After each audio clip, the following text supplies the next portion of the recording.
right. So thank you for joining me today on Island Origins Live. As usual, we have some hot topics to talk about. And our major hot topic today is mental health. And are we all gonna go a little bit crazy? Maybe I'm crazy. All right, let me stop that now. Let me behave myself. So today we are talking about mental health. I have a guest who is coming on, or actually two guests who are coming on to talk about this. And of course, this is a very taboo issue in our Caribbean community, in our Jamaican community, and the extended Caribbean community. But we're going to talk about that today, as well as we are going to talk about mental health in the time of COVID-19. Not going to spend too much time on the COVID-19 today, but we want to understand how people are dealing with it internally, the isolation, etc. So we have a psychologist who's going to come on, Dr. Joan Muir, to discuss with us just mental health in general and how we're going to deal with that in this time of coronavirus, right? And topic number 3. This is one that I will share my personal opinion on. If you are in South Florida, you know who this guy is, Andrew Gillum. He was found in a compromising situation the other day, and now he's being absolutely shredded, torn apart in the court of public opinion. And I don't think that's quite fair. So we're going to look at that as well. But at the moment, I am waiting for my guest to sign in. So I am actually going to start off today with a quick update. We do want to let you know that the CDC is now saying that the virus may be airborne, which means, whereas before they were saying somebody would have to sneeze kind of directly on you or cough directly on you to get it, they're now saying it may be airborne. It might live in the air for short periods of time. So again, just be extra vigilant about everything. Now, I want to start with an opinion that may be a little bit controversial. I'm going to start off right away by saying my opinion is the opinion of me and not necessarily the opinion of Island Origins and not necessarily the opinion of Jamaicans.com. But I think something needs to be said anyway. And I know we say things on our verandas or in our little quiet corners, but I am going to be very vocal about some of the opinions I have. Now, our president, sorry guys, I have to go here. Our president wants to reopen the country in the next 3 weeks and not the next 3 months. He's saying by Easter, he wants everyone back at work and it wants to lift all of the quarantine, just to send people, as far as I'm concerned, back into the eye of the storm rather than trying to tamp it down and get control of it very early. He has said some things I'll get into in my little bit of a monologue. People are angry, though. I consider it rightfully angry. There's a hashtag that I'm now seeing online that one of my sisters shared with me. It says "not dying for Wall Street," because what they're basically saying is that people should be coming on to sorry, one of my guests is coming on a little bit early. But what they're saying is that people should be heading back to work in lieu of quarantining the country in such a way that that we can all, get back to better health before we expose ourselves to the coronavirus again. So I'm going to put another disclaimer here. The opinions expressed are not necessarily those of my publication, Island Origins, or of Jamaicans.com. I'm going to remind everyone that we have Wright Muir coming on in a bit, and then Dr. Joan Muir is coming on, no relation, but Dr. Joan Muir is coming on around 8 o'clock to join us. So I do see her logged in here, but we're going to get to her a little bit later in the show. I'm going to start today with an opinion. Don't mind that I'm not looking at you. I have to read here. You know, when your parents asked you if a particular person jumped off a bridge, would you follow them? Was your answer yes? That feels like what the entire American population is doing right now. We elect an influencer to the highest office in the country. And when I say an influencer, I mean somebody like Kim Kardashian or Kylie Jenner, that kind of influencer. And while I would happily have any of these people give me branding advice or chair a fundraiser, I don't believe that type of skill set necessarily qualifies them to run the country that touts itself as the greatest country in the world, right? The greatest talent someone in a leadership environment like the presidency can have is the talent to know when other people should be in charge, when people smarter than you should be in charge. Today, America is being led by someone who removed everyone who was smarter than him from positions of leadership. He has installed only people who look to him for answers, even when they know he doesn't have the right answers. And it seems all of us must now follow this trend, even if follow this person, this individual, even if it is going to lead us off that cliff we would never have jumped off on our own, right? I scratched my head when all of the smart people started resigning from this government, wondering when a true crisis hit, where would we all be left? When all those smart people at home right now, who is left to lead us? Our current president cares less about people and more about money. He's suggesting that we sacrifice our elders and the most vulnerable among us so the rest of the country can get back to work.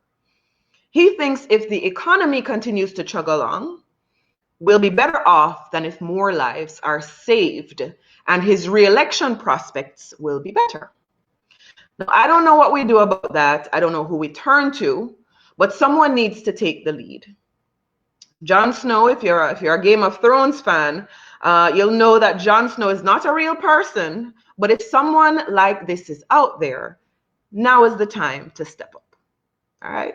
So that's my opinion on what is going on in the country right now. I see some people coming in. David, if you can just nudge G for me, she's supposed to be on now. If you can just nudge her to make sure that she's in the live stream. I see David is on. Do share on your page too. I'm going to ask you, David, if you can share on islandorigins.com, etc. His interest, okay, here's Doreen Thomas Lovell has said his interest is in the economy and not the people and the needs of the people. Doreen, you are so right. I agree with you. Trump the influencer, interesting perspective. That is coming from from David. Andrea Brown McNeish says, real talk, hashtag real talk for real, Andrea. Thank you so much for that. And Doreen Thomas is also saying, preach it, my sister. Now, I'm waiting for our first guest to come on. That is Wright Muir. And you see this sign, Island Origins, behind me. I'm the, as you know, the executive producer, the publisher of Island Origins magazine. And we are a Caribbean American lifestyle magazine. We talk about issues that affect the Caribbean community and so forth. And I have a guest coming on in short order who is, she wrote for us an article on mental health in this most recent issue of the magazine. It's called Mental Health Matters. If you have not read it yet, the link is actually in the description for this live broadcast. You can go ahead and click that and it will take you right to the story. David, can you please let me know if G is coming on and where we are with that right now?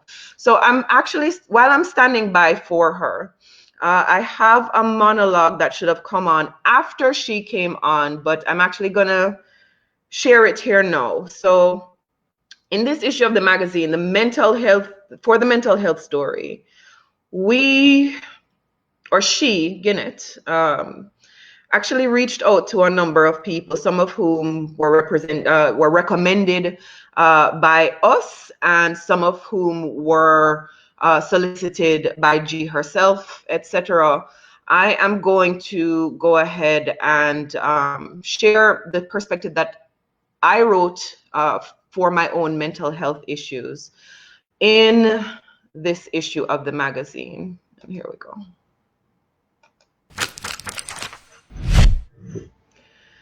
I had a bit of a nervous breakdown last year.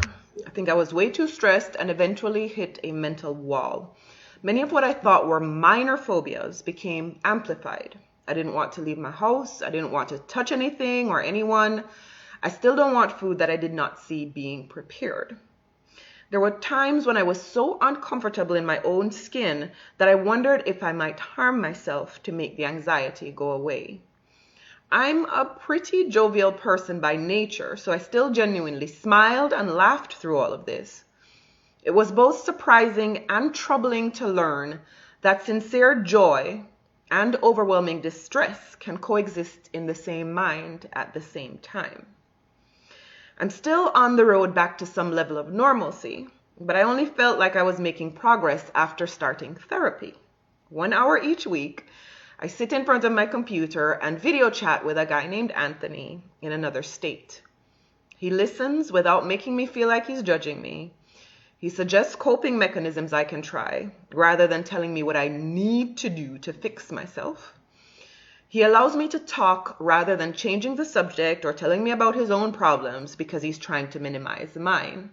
And he does not dismiss the things I'm feeling because I'm being ridiculous or I need to grow up or I'm a strong woman so I can just suck it up and get through it.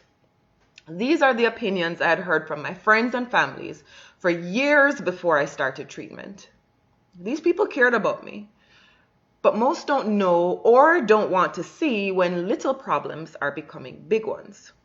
People only began accepting that what they considered annoying pet peeves may have been signs of greater concern when they learned I started therapy. When you're a well-educated, highly accomplished, push through your emotions and get it done, kick-ass boss, people believe you can just resolve any personal issues on your own. But as we've seen with the many accomplished public figures who have taken their own lives, Anthony Bourdain and Kate Spade are some recent examples, being capable in your professional life doesn't make you equipped to tackle mental issues on your own. In setting the direction for the spring 2020 issue of Island Origins magazine, we thought about strength in general, physical, financial, spiritual, and mental. It was a story on mental health that connected with me the most. I imagine it will be the most impactful to our readers too, although many of them won't admit it. I asked a friend of mine about her family member's mental health before he took his own life, and her response was that he didn't have a mental illness.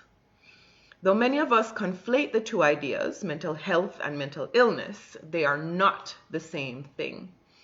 Recognizing that we have needs does not make us ungrateful for the blessings that we have. Acknowledging that we need help does not make us weak.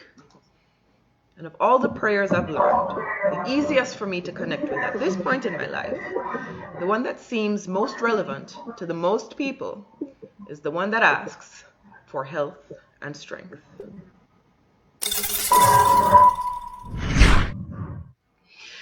All right, folks, so that was just a little perspective from me this afternoon, and I am very happy to confirm that we've got G on the line.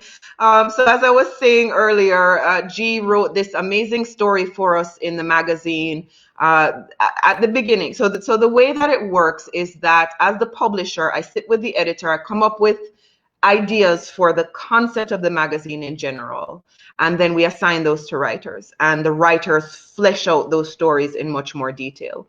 I personally have 3 friends who have siblings who have taken their own lives. I have friends who have parents and family members that have mental health issues. I called multiple of these, many of these friends, asked them, would they be willing to be a subject in this story? They told me yes. Gave their information to G, and when she reached out, they all ran. And I don't want to say they ran and hid. I understand that it may be challenging for people to talk about things like this, but I want to bring G in right now. G, here you are on screen with me, and I want to bring you in so that you can talk about how that whole process started. I gave you some people and they disappeared. Why is it that people don't want to talk about mental health? Hey, good evening, Kelly. Good evening, everyone. Thanks for having me on your show. there's several reasons. One, I feel, is that people feel vulnerable. They don't feel safe to share what's really going on. And they feel, because people don't talk about it enough, then they feel isolated. There's also some forms of mockery. Some people make jokes about people like, oh, that's a madman, or, that person's crazy. So nobody really wants to be connected to mental health in that way. So we avoid it, we don't talk about it, and we often suffer alone or suffer with a family member alone. Right.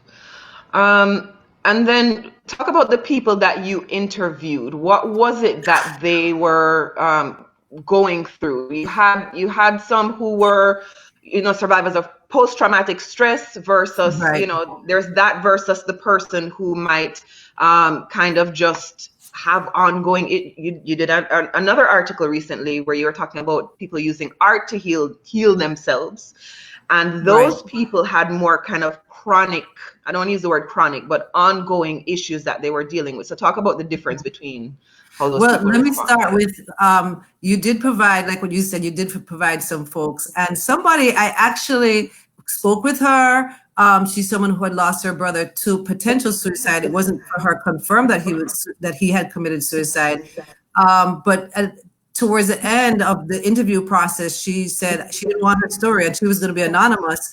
So that was a challenge. I also realized that in interviewing people about something like this, I interview people all the time, but people felt much more like, she didn't know me, she knew you. So the people I ended up speaking with are people who actually knew me and then felt a little safer, I believe.